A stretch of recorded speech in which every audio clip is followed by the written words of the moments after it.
¿Qué tal? Bueno, tengo una Yamaha Krypton, la cual tenía juego en el volante. O sea, cada que pasaba un bache, un hoyo o algo por el estilo, se sentía una vibración aquí arriba en el volante. Se sentía que se transmitía directamente hacia el manubrio. En este caso, bueno, tuve que desarmarla. Le quité las aletas, le quité esta nariz. Ahí le quité también esta parte que cubre aquí este tubo.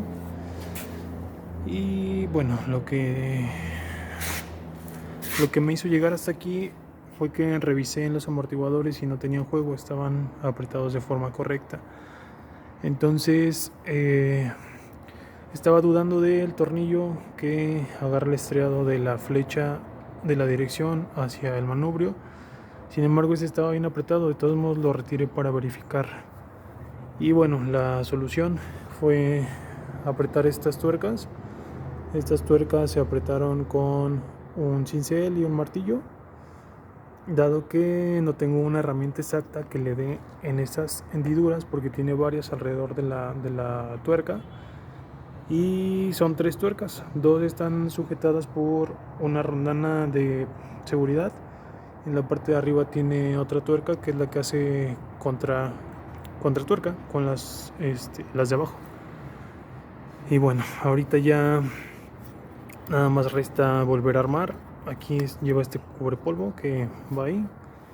Ahorita vamos a poner el tornillo de el perno, perdón, el de aquí del volante,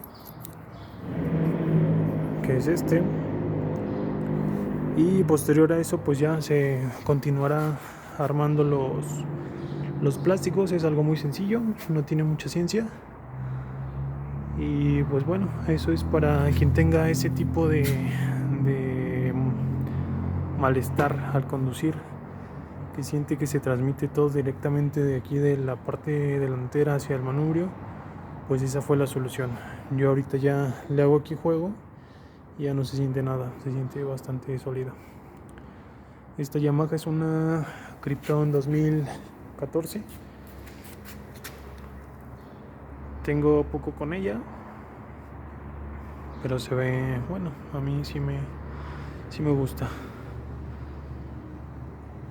Bueno, ahí les dejo el dato.